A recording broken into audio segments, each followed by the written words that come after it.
Tau taim tala noa. Whanau, o whewheha ke pong koe ni. Whamalo, whawhetai ki he eki. Nei ke tahi mai ho o moui. O tato e au sia pong whakroa koe. Koe wike tapu whokieni. Pe koe wike mahu inga eni. Ki he tui ai kalistiane. O iai ai ongo lele. O ku amanaki ke tau. Au sia i he whaosinga a weekend. Kau ke ilo whanau. Te tok tuku atu. A whaiongo lele i ko ia. Mo fitala noa fis mu a ko ia. I aho to apule lulu. Ai koe aho tu site. Moni te tu site. Pule lulu tu apule lulu. Whalaite. Toko naksa apate. Mana tu aho e fitu i he wike. I aho tu apule lulu. Te tuku atu ai. Ai fo itala noa no. Tapu aki au pito whikau aki mo mahu inga. O ta wike tapu. Heo kou iro e ave ko e tangata eik mo fine eik mo kui tangata mo kui fine ki he lotu. Ka te uraki lau atu au e ki tala noa koe ni, pe whamole pe, heo mamata mai o ku aspehea tu e lea. O ngā whoko ku mea ngā ue, ko mea ngā ue nia me kuonga noa, uhinga e o ku aspehea tu e lea. Ka te ulau atu, e ki tala noa, e te utoe whoki mai, e taim koe a o mai ku mea ngā ue whoko, te utoe whoki mai, o toe lau atu whankitala noa koe, oku aspehea tu a lea. Pe whamole atu ka ki mou tolu, na mou whao e ai tala noa lelei ke lau, pe au whakaonga e taim tala noa, i e aspehea atu. O ngā pe ko ki telefoni. Ka kokore pe whanau ke tau, ka mata ka ke tahutu whalele, whaonga e hongo te ringa ke whanongo. Tahutu whalele kau lau atu ki tala noa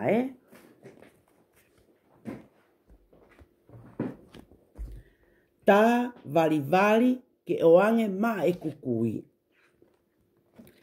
Tā vali ke oange maa e kukui. Kua tala noa me nu usila na e whao e et katu inu kuafe. Pe tā whakatata e Jennifer Lautusi. Pe ko nau ke hako iu e ringatoni. Tā vali ke oange maa e kukui. O kumasai ia mo mosa he sio televisione he pong kotoa. Ki mua he taimiako. O maunga we aki a lea e ua i api. O le whaka amoa mai e mawhae ki a ki maua. Pea o ku le whakatonga mai e mautangata e ki a ki mautoro. O ku mamanako he lau a ngahe tohi le whaka amoa. Mo tohi le whakatonga me i he laipeli.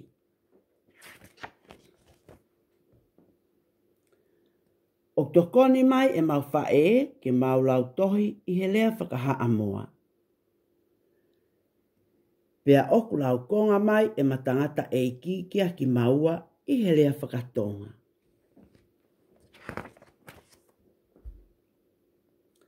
Oku nofo e makui ko si ao si mo ki mau tolu.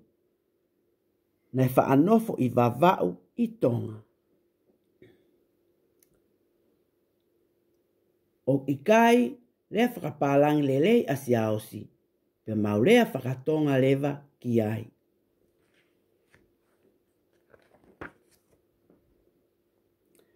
O ko lea whakapalangi ki o kungai kau mea i api ako.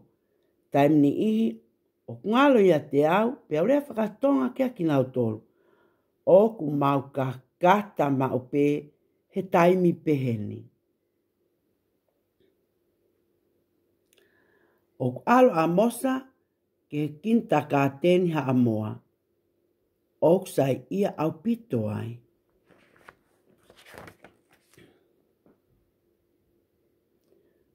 O ku manako au pito a mosa he ngahe mea o ku nau whai ai.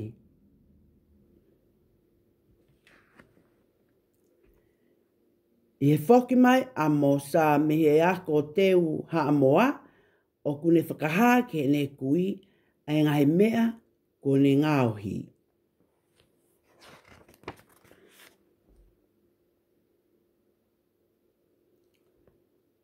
O kumarimari ai kui a mosa, pele pehe atu, i lea whakatonga.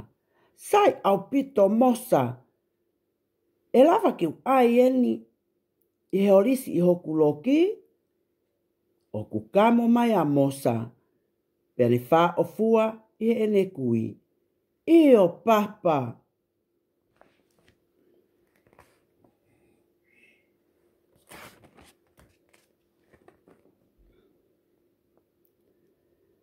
Pea oku nā whakaha mai ki te au, i e kua watu ki api me he ako.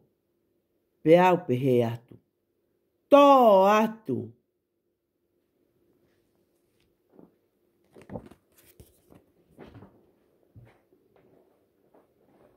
Tarara!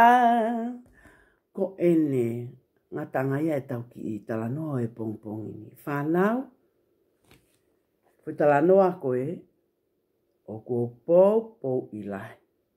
I api, whenga ki ke lea whakatonga i api. Ne o pe whai ngā taa, fo i lea taha, fo i lea ua.